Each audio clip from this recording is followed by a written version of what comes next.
This episode of The Surge is brought to you by Origin, proud partners of Cricket Australia and powering the power surge in BBL 15. After a wild 40-game regular season, the BBL 15 finals are here. Stoinis takes the catch and beats the chest. And after finishing on top of the table, Perth Scorchers speedster Jhye Richardson dials in ahead of the qualifier. Richardson, he's going to finish with 4. And Melbourne Stars veteran Peter Siddle is also back on the show ahead of his side's knockout final against the Hobart Hurricanes. This is The Surge. G'day everybody and welcome to The Surge. I'm Adam White as we look ahead to this year's final series BBL 15, and what a final series we have ahead of us. But before that, we've got The Surge and we've got two stars that have figured really quite prominently throughout the course of this season, particularly Peter Siddle, who's taken so many wickets for the Stars and has been here at the desk a number of times across the course of this year. So he will join us ahead of the game in Hobart. And then Jhye Richardson, as I mentioned, he's been brilliant for the Scorchers, particularly in that back end of the tournament and particularly on Saturday night with 4 wickets of speed to help the Scorchers secure top spot on the table. So 2 big name guests to join us on The Surge today. But what I thought I'd do is actually just go through what the final series looks like, just almost like the calendar of events this week, starting tomorrow night, Tuesday night in Perth, as the Scorchers host the Sixers. It was an amazing finish to the home and away season, with the Sixers coming from 5th to finish 2nd after they beat the Heat on Sunday night at the Gabba. So they really propelled themselves not only into finals, but into a double chance situation. So the Sixers, that was a great win on the road against the Heat at the Gabba. And then, so that's Tuesday night. And then Wednesday night, we've got the Hurricanes and the Stars. So the Hurricanes almost totally botched it up with that dramatic loss in their last home game, which meant that they lost any chance of a double chance. It looked like they were also going to miss out on having a final at all at home. But in the end, the way it played out, they finished 3rd and they'll play the Stars, who finished 4th. The Melbourne Stars, for most of the first half of the season, were on top of the table, but they had that little slip up in the middle phase, and then losing that last game against the Scorchers meant they went from potentially finishing top to actually finishing 4th. So much changed in that last weekend of the regular season. So it's the Scorchers and Sixers Tuesday night, the Hurricanes and Stars on Wednesday night, the qualifier Tuesday night, the knockout Wednesday night. And then on Friday night, as you can see there, the loser of the qualifier, so the loser of the Scorchers and Sixers, will play the winner of the Hurricanes and Stars, and that will be played at either Optus Stadium or the SCG, and then the final, of course, on Sunday night. So it's all set up. I kind of feel like we've got the best 4 teams that have made it through to the finals, and it's laden full of stars and big teams as well. The Scorchers and Sixers have been the best 2 teams in BBL history, and they've finished 1 and 2 on the table. Of course, the Hurricanes are the defending champions, and then the Stars, full of stars, but they've never won a title. So I kind of feel like we've got great storylines wherever it is that we look. Looking a bit of housekeeping now, I wanted to go through the leading run scorers and the leading wicket takers for the season. Now we're through all of our home and away games. And I can confirm that the BKT Golden Bat goes to David Warner, who scored 433 runs by the end of the season, which is no mean feat considering he finished with only 8 of the 10 games played, and the Thunder finished on the bottom of the ladder, but he still managed to win that Golden Cap with 433 runs. Finn Allen was second with 381 runs. Sam Harper, who wore that Golden Cap for a lot of the first half of the tournament, he finished 3rd with 371 runs. Matt Renshaw, 324, and Aaron Hardy rounding out the top 5 with 317 runs. The BKT Golden Arm was a tie between Harris Ralph from the Stars and also Gurinder Sandhu from the Renegades. So both those 2 bowlers finished with 18 wickets each. Peter Siddle, 16, Tom Curran, 15. That's not a bad effort, is it, considering we had Stars in 3 of the first 4 spots on the table. Also on 15 wickets was Lloyd Pope, who had a great finish to the year. We also had Xavier Bartlett there with 15 wickets. So that's the leading wicket takers and the leading run scorers through the home and away season. So that sort of gets through all the preliminaries. Now it's time to talk to two of the stars that will be involved in this year's final series. And we'll start with the star, Peter Siddle. 12 wickets this season, Peter Siddle. Oh, close, could be 13, yeah! First ball on your 100th match, Pete Siddle gets the big wicket. And Peter Siddle does join us on the surge as he gets ready for the big game against the Hurricanes down at Ninja Stadium on Wednesday night. Pete, welcome back. Yeah, cheers, guys. Thanks for having me on. Now, I've got to ask you straight up, are you ready? Are you ready to go as a team, but also as you individually? Yeah, definitely. I think, like I was saying to you earlier, at the start of the season, it's all about, playing good cricket and making finals. Obviously, you want to finish as high as you can, but the end goal was to make finals. And, we're here now. I think our best cricket is some of the best in the comp. Now we just have to do it the hard way and obviously, play away from home if we want to hold that trophy at the end. But, I think everyone's excited now. Like I said, finals time, everyone's ready for it and looking forward to getting down to Hobart and having a crack. What about you, that 41-year-old body? You've got through the regulation games, the home and away games. Is your body ready for a final series and maybe 3 more matches? Yeah, definitely. I think I said it when I first came onto the show earlier in the season that not having to prepare and play 4-day cricket definitely has the body in far better condition than it probably has been ever throughout a Big Bash. So, it's feeling great. I'm feeling fresh, feeling ready, and, I think just excited now to the opportunity to try and get down there and have a crack throughout this final series. Take us back to last Saturday night because not everything was on the line, but a chance to host a final, a chance to finish on top. So clearly there was an advantage for you if you were to win against the Scorchers. What was the feeling like in the camp after the game? Yeah, I think similar to how I said to that at the start of the show that, at the start of the season, our goal was to make finals and, whatever position that is, so be it. But it was about making finals. So I think that was the messaging straight away afterwards is disappointing of a loss and what it could have given us and the opportunity it would have given us by finishing on top. I think, like I said, we wanted to make it. So we've ticked off the first goal. That's it. And now it's just about playing. So I think, as much as it was disappointing at the time, the excitement around the group about, being a part of a final series and playing finals was, got a good buzz about it. The boys are keen. And there's a few messages flying around last night after the result. So we knew where we were going to finish and where we had to go. Boys are ready and, looking forward to taking on the Hurricanes.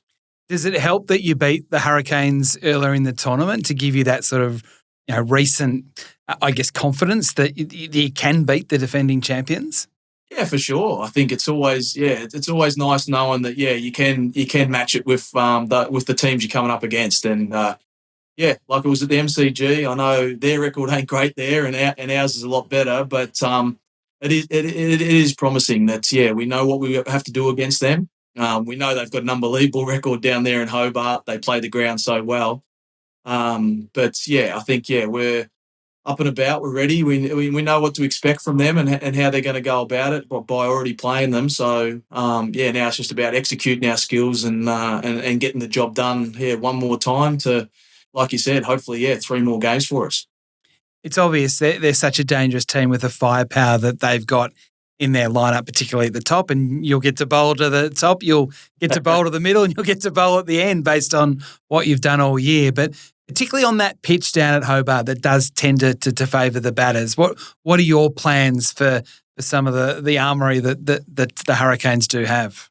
Yeah, I think it's obviously, being prepared for anything. I think, like you said, they've got a lot of firepower throughout that lineup, a lot of different styled players as well through that. So it's just being prepared because I think, the main goal more than anything down there is to try and, reduce the run rate as much as you can throughout the whole innings. I know that's always the case, but on that ground, very batter friendly. It's a smallish ground compared to most around the country that you have to be spot on, you have to execute and be consistent. So I think, we'll have plans for individuals and the plans for how we're going to go about it. But, the number one goal is to try as best as we can to keep that run rate down.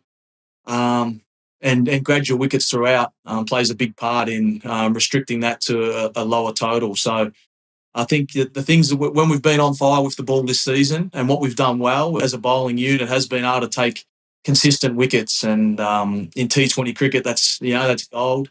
So, hopefully, this week that's the same case. The bowling group can, stick that together and take those crucial wickets and build the pressure.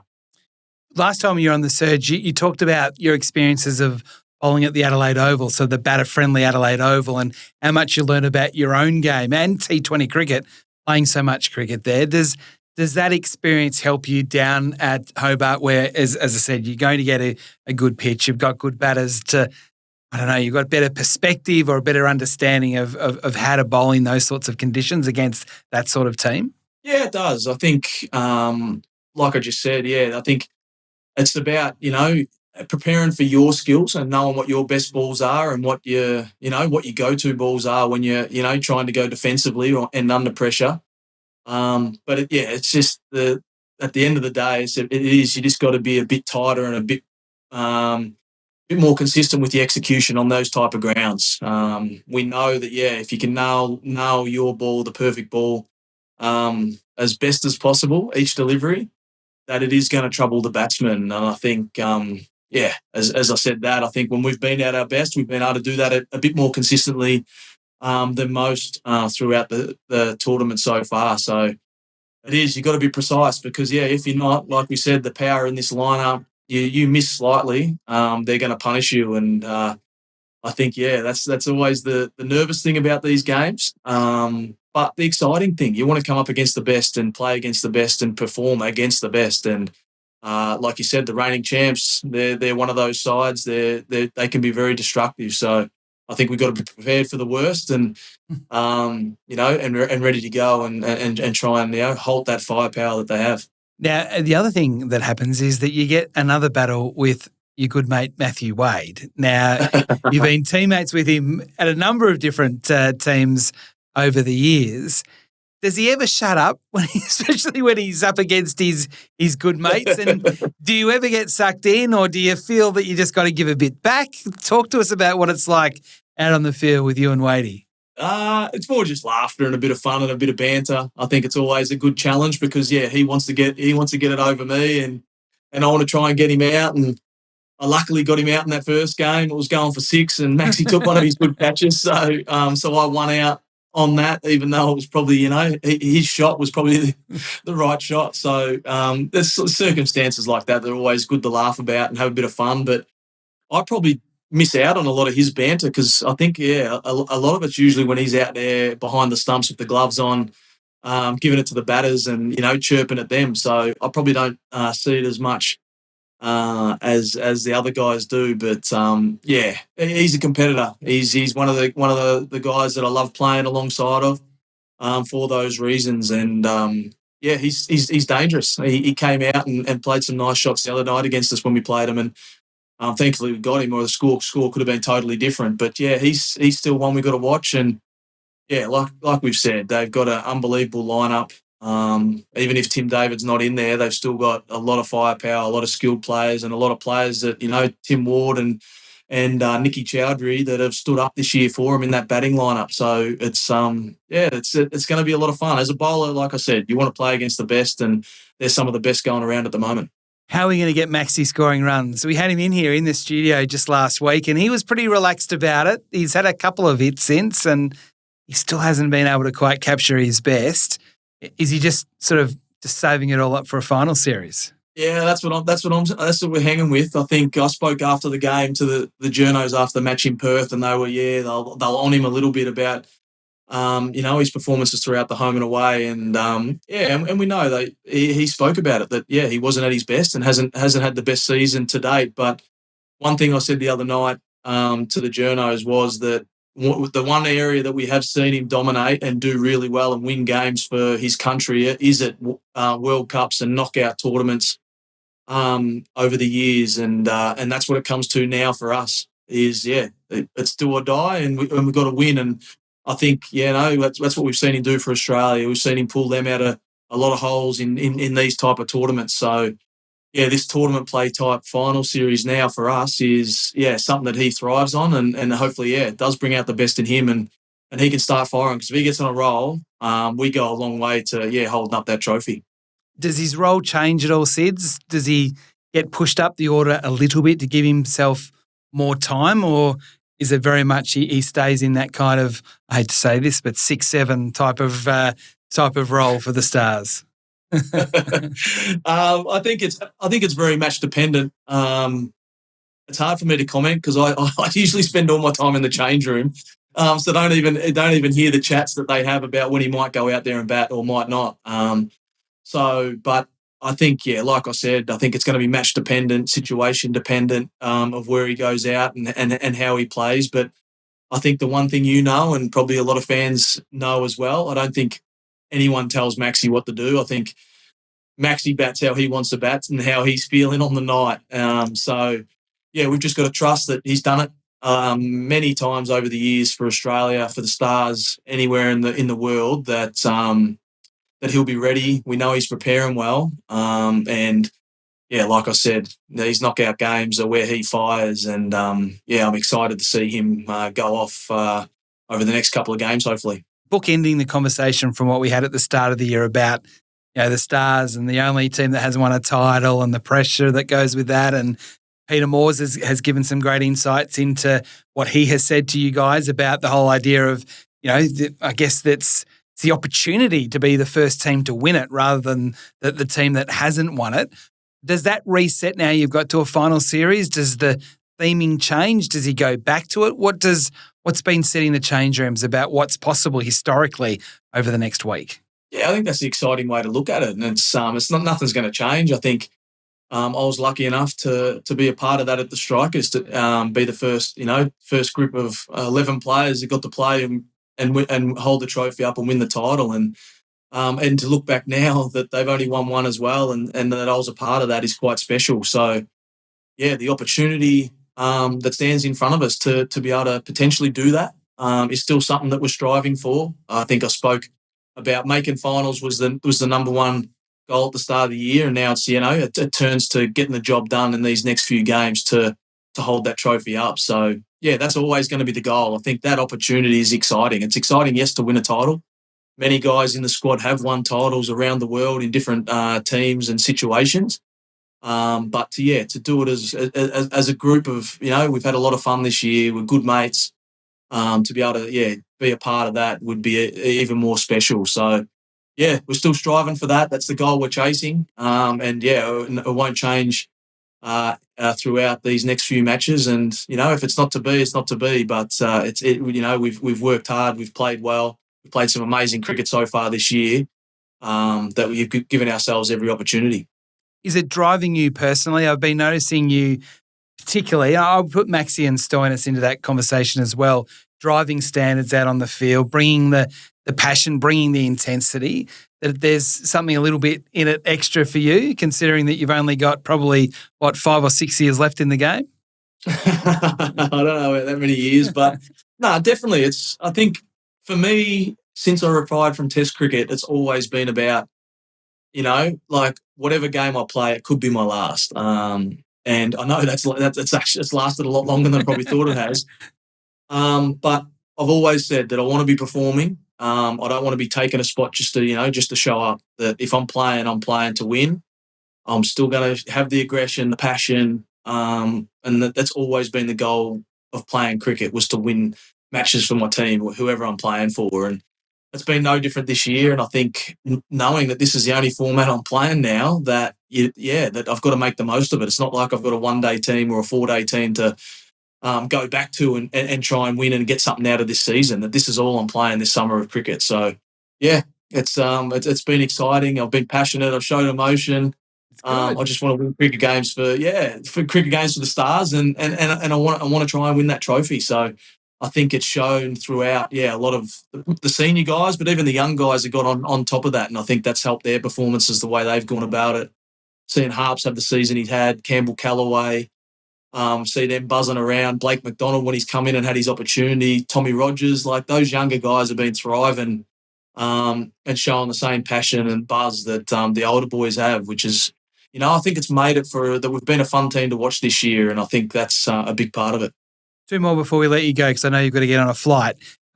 Tom Curran and the role that you've had in him getting back to his best. You've talked about how he came out a little bit earlier this year and you almost gave him his own little sort of mini pre-season. We've seen him back to his absolute best, and the feeling is that he's got to play well for you guys to be able to hold that trophy aloft on Sunday night. But do you feel a bit of personal satisfaction of the investment that you've had in Tom? Yeah, definitely. I think, just being able to be a part of it and help out and get the group buzzing, and the role he's played has been, superb. To bowl two up front most games and have the impact that he has it's been outstanding, and it's gone a long way to us winning a lot of those games. It's, him taking early wickets, massive for us. It puts a lot of pressure on the opposition from the word go.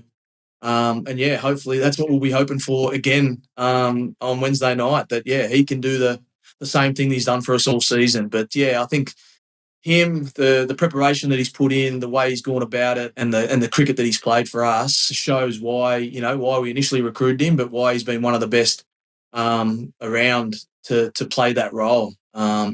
It's a thankless role sometimes, it's just having to bowl a couple of overs up front, which can go crazy, and then even with his batting, having to bat at 7 or 8 and slog a few with not many balls. It's a hard task, but he does it superbly. And I think for us to win, he's gonna play some big games for us and play a big role. So he's been in fine form, and I've loved bowling at the other end with him, and loved having him on my team as a teammate, because he's a true competitor. Now, our next guest on the Surge is Jhye Richardson. So we're going to get the green perspective, and then we're going to get the orange perspective from another fast bowler. You had to face him the other night on a hat trick. Now, you've got a hat trick on your birthday. I'm sure everyone in the world knows that.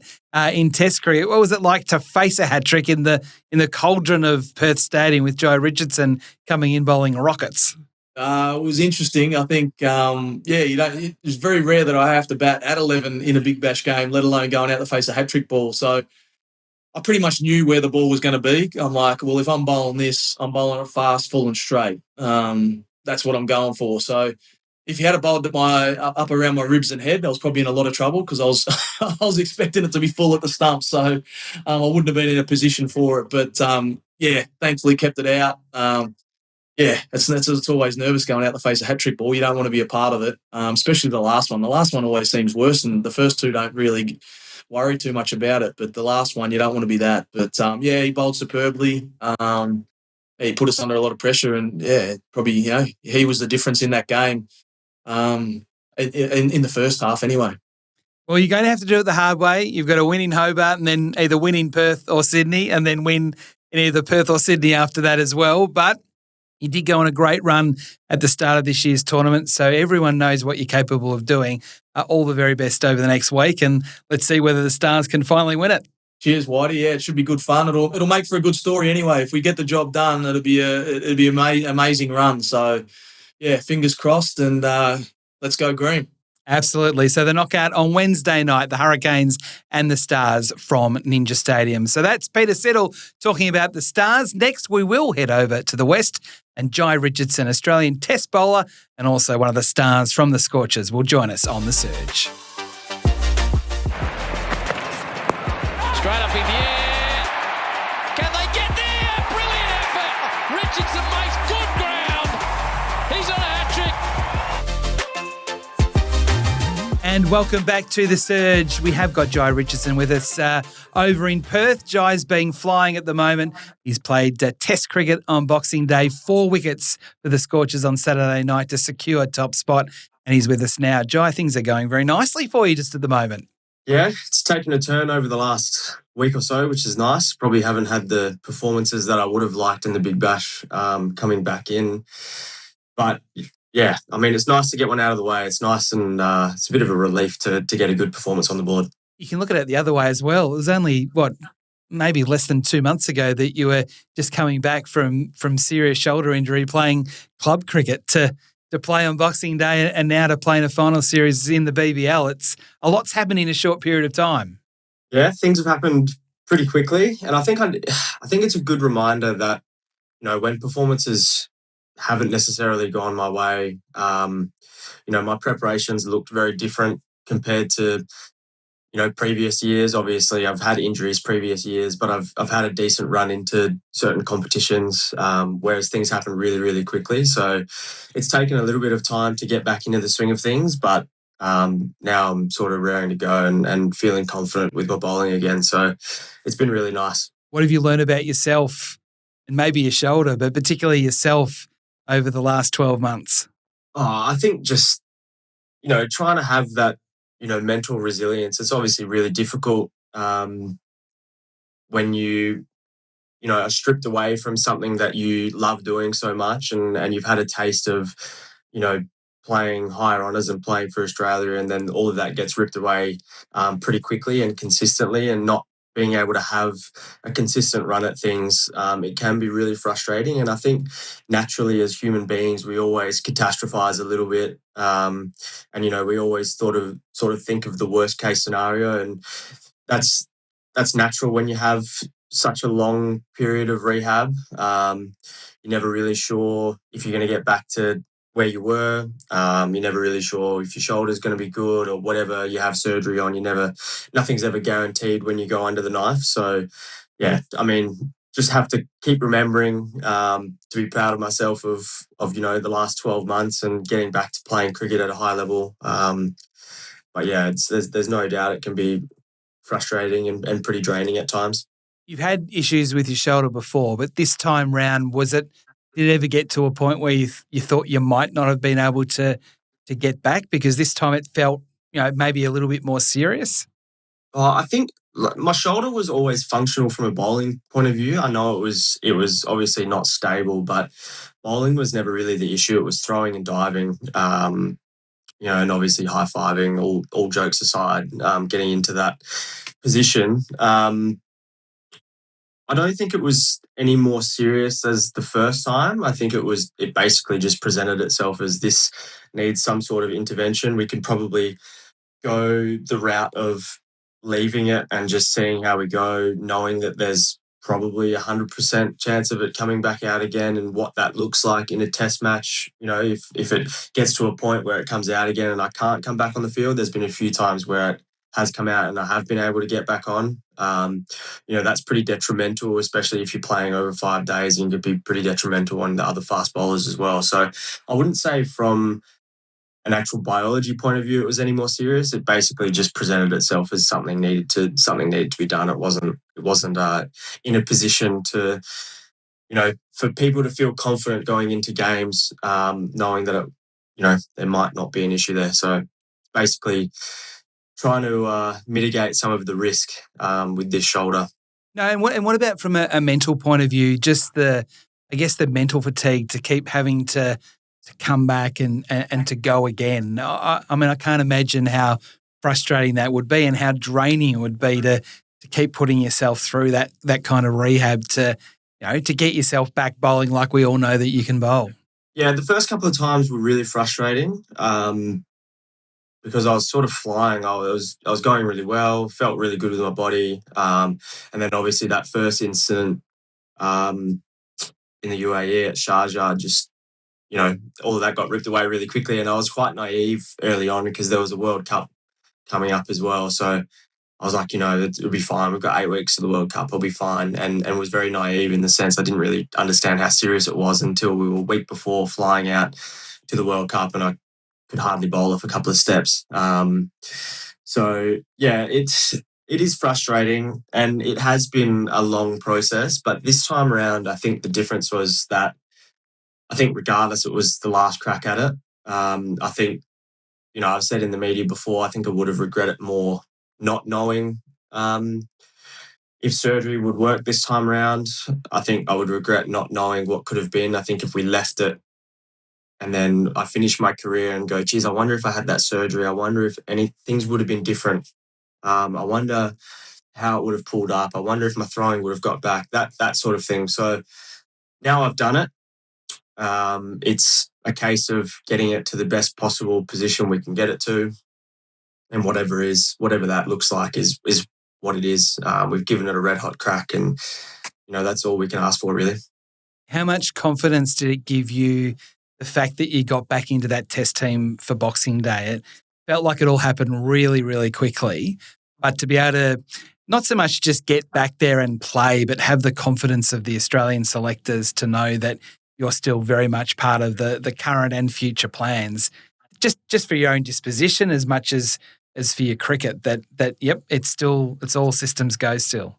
Yeah, I think the biggest one for me was actually, the faith that Cricket Australia have shown in me, and I haven't really had a run at it at all over the last few years, and they've really, reassured me and that they value me as a cricketer, which is really, really nice. And we had a plan 12 months ago. We had surgery on January 13, 2025. Yep. And the plan was always to get back for the back end of the Ashes. That was what we set in place. And we're like, if we can get back there, then we think this is a fantastic result. And for that plan to come to fruition, albeit, being completely honest, I think everyone expected me to be a little bit underdone, and I probably felt a little bit underdone. But to actually get back there, have that plan come to fruition is the biggest one for me and the biggest settler for me, because, we spoke about that for a long time. Myself and Cricket Australia and all the Triple SM staff, we wanted that as the plan. And, when plans come off, it's always nice. So, yeah, that was an awesome feeling. Now, I've been watching the speed gun as you've gone through the summer, and the numbers just keep getting that little bit higher and a little bit higher. Have you been noticing it as well? Is it something that you're kind of watching as a bit of a barometer as to how the shoulder's going and how your recovery continues? Yeah, 100%. 100%. We're slowly starting to creep up to what I expect from myself. I've got high expectations and high standards that I set for myself, and, I want to be up above that 140 mark, and to see a few pop up above that 140 is it's a good feeling to know that things are slowly getting there. There's a long process with the shoulder in the first 12 months where it's all about getting the range back, making sure it's stable, and then the process doesn't actually stop there. We've discussed around the plan and how we want to go about it in the next 6 to 12 months, and there's a lot of emphasis on how my shoulder can create power quickly.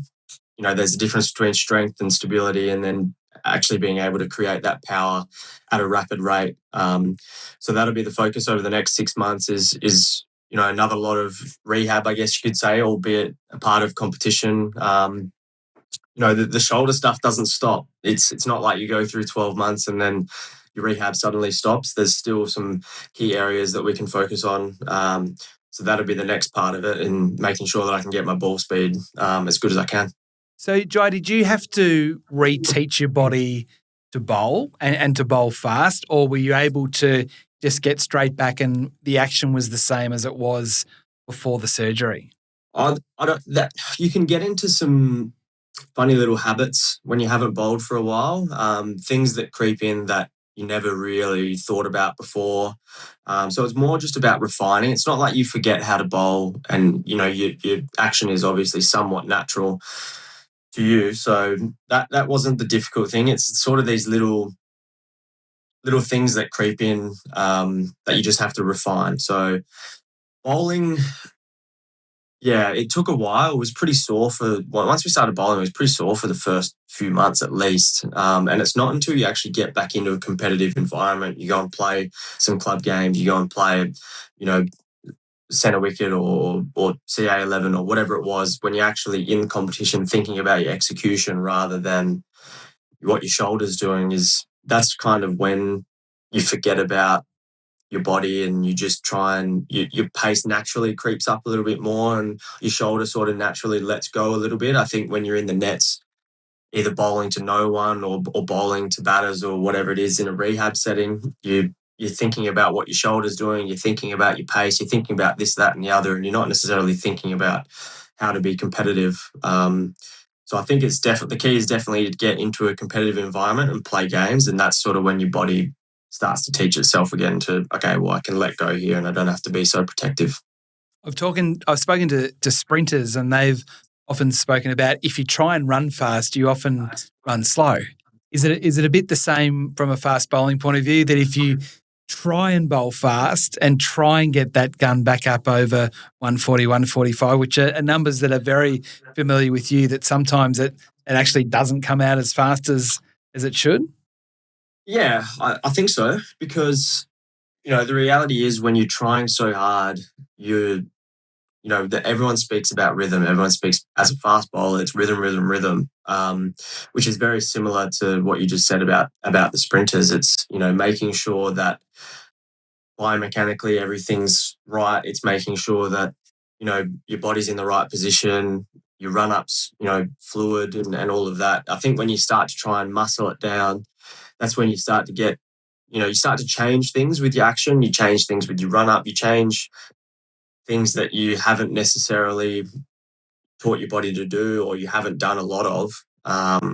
So, yeah, things can go backwards, I guess, because you're trying to do something that you haven't practiced. You're trying to muscle the ball down. So, yeah, I mean, that's why we say that rhythm is so important, because when you feel like you're in good rhythm, then the ball is obviously, I think it's, you're in good rhythm when you're not trying to bowl quickly and the ball's coming out quickly. Yeah, absolutely. And one last one on your bowling.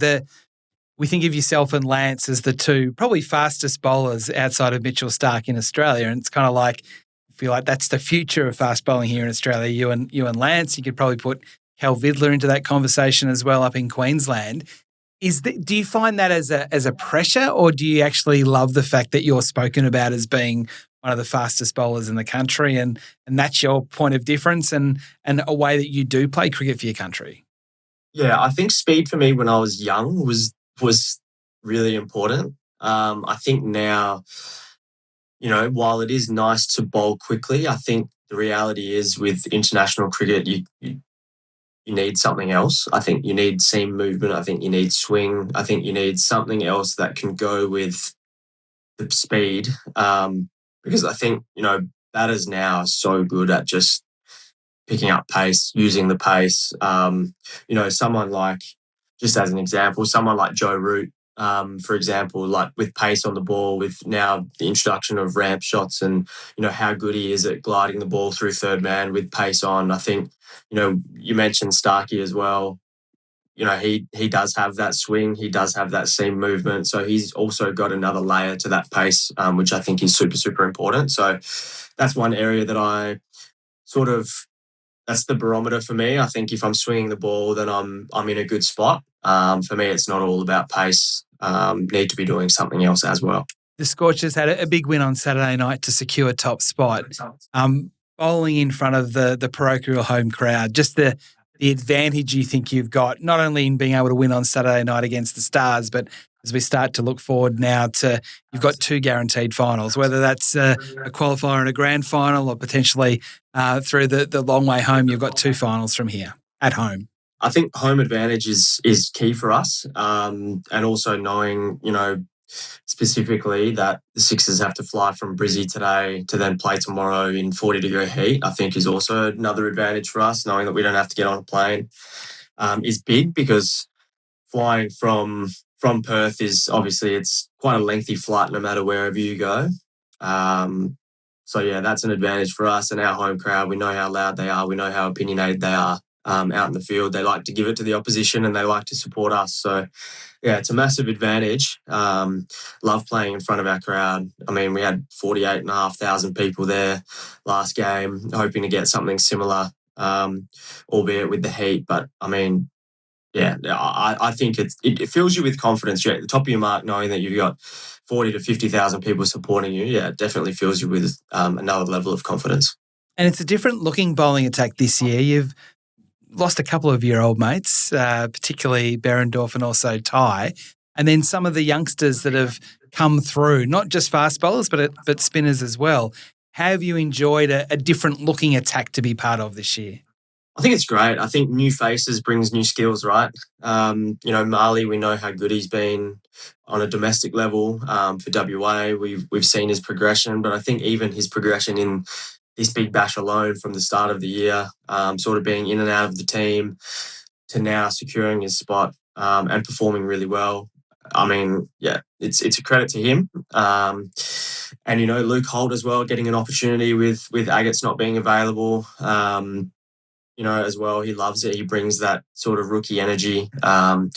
When guys sort of make their debut at a young age, they're sort of little energizer bunnies, and they lift the team because all they want to do is be out there. And we've seen it with him out in the field. He's buzzing around out in the field. He's putting his body on the line. And he loves the celebration with run out, catch, wicket, whatever it may be. So it's good to see these guys. And I think it's a credit to our program as well, and the depth of our squad and the depth of, our younger players that we've got in WA to be able to, pull them from, club cricket or domestic cricket or wherever it is, and for them to come and play a role, and a really important one at that, I think is, a credit to our setup. That firepower with the batting, it's so fun to watch. I mean, what Finn Allen's done through this tournament's been amazing. But then you've got Mitch Marsh, and then you've got Aaron Hardy. The list goes on, particularly when you've got Laurie Evans coming in at 6 or 7. What's it like to bowl to them in the nets? Or do you just say, no, I'm not doing that. I'm staying well away from them in the nets. That's too much of a hazard. It's actually the opposite. They're like, nah, mate, just sit down. You don't need a bowl here, which is good. No, that can hurt them. No, so it's more, for us as well. It's difficult to get training balls in, actually, because it's sort of play, fly, play, recover. So the coaches normally take that role, but I'm sure they're as nervous as we would be with the ball coming back at them twice as quickly. But I think as well, just on Finn, the innings that he played the other night, we were under pressure. We know that. We lost a few wickets early, and 130 can be a pretty tricky chase at times, or you can make it tricky. And for his development, we saw last year he was, go from ball one no matter what. And we knew that was the way that he played. And I think he's played he played a very mature innings the other night. And it was funny. All the boys joked. We sort of get together and debrief and do the team song and things like that. And the boys were stoked the fact that they saw Finn Allen glide a ball to third man and get off strike for one. That was just a credit to him. I know it doesn't sound like much, but we probably wouldn't have seen that from him previously. And for him to bat through and almost get to the end, is a credit to him. He's done an amazing job. Particularly considering how he started his time at the Scorchers last year. A lot of people wouldn't have known how good he was, and then he comes and starts so poorly for the Scorchers last year, and you think, who have we got here? For him to be able to turn it around the way he has, I think is a real credit to his character. Do you sit there in the dugout at times and watch some of the shots that he plays and think, how does he do that? And then also, how would I bowl to someone like that when he's playing like that? Yeah, he just creates power out of nothing, doesn't he? His ability to the spin, to stay on the back foot and hit the ball straight is unbelievable. We obviously know that he's strong and he's got a lot of power. But the fact that he's able to do it on a consistent basis is a credit to him. And it's very different as well. For him to play at Optus, we've seen on our away trips, where he can target, the shorter straight boundaries or whatever it is. But I mean, Marvel, we know, is long straight, and he was hitting balls off the back foot, yes. 90, 95 metres, which is unbelievable. And then on the flip side of that, getting short balls that he's able to pull 90 to 95 metres over the long boundary at Optus. His adaptability is, it's mind-boggling. And his power, it's crazy. Certainly good to watch, especially I know that we lost 8 tosses in a row and we batted first, but the freedom that gives our batting lineup, it's cool to watch. Yeah, definitely. It's a good point, actually. The rivalry between you guys and the Sixers, it goes back a long way. You've been the two most successful teams. No one can argue that fact. But some of the battles that you've had, and you've been part of so many of them, what's that rivalry like? I think it's just nice. We know that they're obviously super successful, and they have a very, from the outside, it looks like they have a very similar philosophy to us with their local players and things like that. And, they've obviously been very good, and we've had a few tussles in the finals over the years. It's always nice to beat them. We always know that they're going to be a force to be reckoned with. And I think with the players that they've had come in the latter stages of the year, obviously creates a new challenge for us. But we know how good we play at home. We know that teams don't necessarily like travelling to Perth to play. So I think it's going to be a great battle. I think it's going to be, we always love beating them, and I can assure you that they would say the same thing, that we're probably on the top of their list of teams to beat. So I think it's just naturally when the two most successful clubs come up against each other, it's almost that, what would you say? It's almost like not the rights to say that you're the best team, but it's, you always want to get one up on each other. Yeah, absolutely. Bragging rights. Yeah, now, exactly. I'm not sure if you've heard of this guy, but there's a guy called Steve Smith who plays for the Sixers. He's pretty good, and he's in really good form at the moment, and it does feel like he's got a bit of a point to prove. This could be a good battle, you and him. I think so. I think it'll be good. I think, we know, I think he scored don't know what it was, but he scored a big score against us last year at SCG. But Optus brings a new challenge, I reckon. He's obviously batted there in Test match cricket, but I think the wicket might be slightly different to what they get in Test matches. We'll see which team adapts quicker. Whether Steve sort of, I don't know. I think it's going to be a great battle. Hopefully, we can get him out cheaply, but we know how good he is. Is he the hardest to bowl to just because of his idiosyncrasies, just how different he is, the way he moves around the crease, the way he engineers the ball into unusual places? Does that make him, his average, his stats speak for themselves, but just the way he is at the crease, not to be distracted with what he's doing and just focus on what you're doing? Does that make it hard? I don't think it's the idiosyncrasies themselves that make it difficult. I think when everything's on display, when I think Steve Smith is displaying everything and doing random things, I think that's when he's in the contest. And I think that is what is probably more intimidating than the actual actions themselves. I think that he's ready for the fight. He's ready to, do everything. And that he can hit the ball in strange areas. I don't think it's necessarily the idiosyncrasies themselves. It's the fact that he's in the contest when they're on display. And then you and Mitchell Starc, we were talking before about rivalries between the teams. Mitchell bowling 145 at one end and you hopefully bowling 145 from the same end but in different colours. Is that something that you kind of use as a bit of petrol for your car?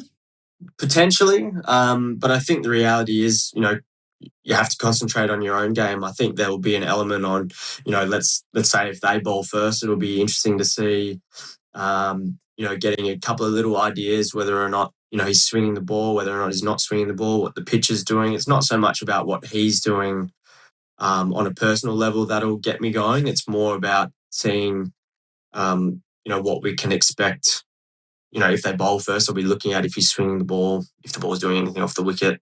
So I think we know if Starc is up and running, then he's swinging the ball nicely, like we saw the other night as well. He was swinging the ball and got early wickets. So, it's more about just seeing what happens generally rather than, what Starkey's doing on a personal level, I guess.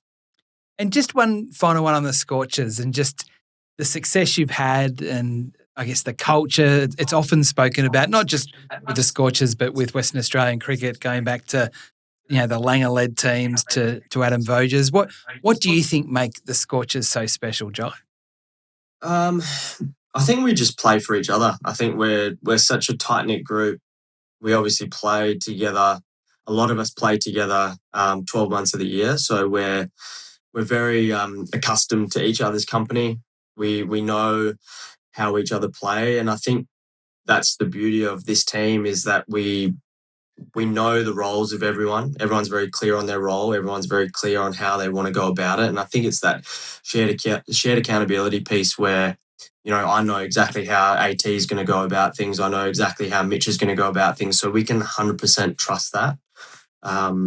there's no questions being asked. There's no questions around preparation. There's no questions around method. It's complete trust in each other, which I think holds us in good stead, no matter what happens. And if there's no sense of defeat, if we have we get bowled out for 120, we're gonna back our bowlers to give it a red hot crack. And on the flip side, if we,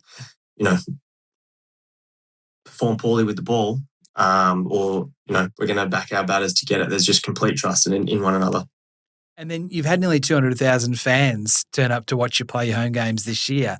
It feels like the fans, they almost want to be as much a Scorcher player, young kids, as they grow up, as they do actually wanting to play for Australia. That parochialism, that passion for the state, the passion for the Scorchers is really quite palpable.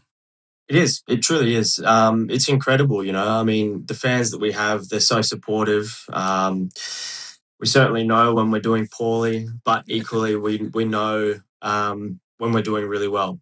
So I was driving home the other night from the game, and you've got the Maddergarrett Bridge all lit up in orange. You've got the new bridge over the other side of the city, which was lit up orange. You've got the Wacker lit up orange. Optus was all orange. And I said to my fiance at the time when we were driving home, I said, this is such an awesome feel of community.